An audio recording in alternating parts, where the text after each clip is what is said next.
Hello baby. Hello मामु। हामी कहाँ आएको रहेछौँ? हामी पिकनिक। पिकनिक गयो? कुन ठाउँ हो नि?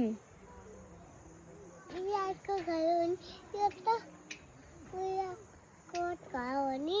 गैँडाको घर हो? अनि के ठाउँ भनेर आएको रे हामी घरबाट आउँदा? रुखको आँगा हो नि त। यो रुखको हाँगा हो नि? हाँगा हो। छोरीको नाम के रहेछ? विभूति ढकाल। हो र? अनि छोरीको मामुको नाम के रहेछ? भुसाल।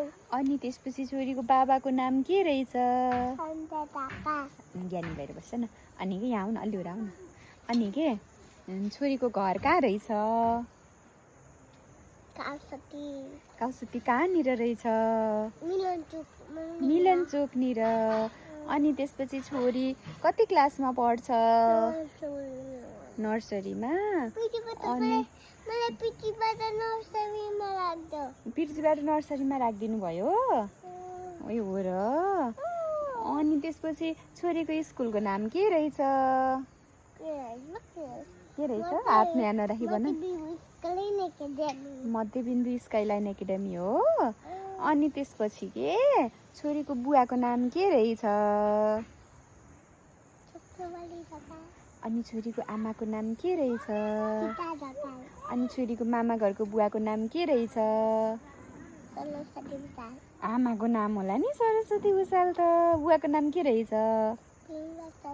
भीम प्रसाद भुसाल। अनि छोरीको मामाको नाम के रहेछ? ठुलो मामाको नाम के रहेछ? विक्रम मामा। अनि विक्रम मामा त सानो मामा हुनुभयो। ठुलो मामा के एरिन दिदीको बाबाको नाम के हो? विकास भुसाल। अनि त्यसपछि छोरीको एरिन दिदीको नाम के रहेछ? छोरीको सुरक्षा दिदीको नाम के हो? अनि त्यसपछि छोरीको विजया दिदीको नाम के हो? अनि त्यसपछि काठमाडौँको भिनाजुको नाम के हो? अनि गैँडाकोटको भिनाजुको नाम के हो? अनि गैँडाकोटको दादाहरूको नाम के हो? हो गुड। अनि छोरीको बेस्ट फ्रेन्डको नाम के हो नि? तिम्रो स्कुलको बेस्ट फ्रेन्डको नाम के हो नि? तिम्रो साथीको नाम? सबिल। सबिन काफ्ले। ए अनि प्रार्थना को हो नि? अनि प्रार्थनाले छोरीलाई कति माया गर्छ?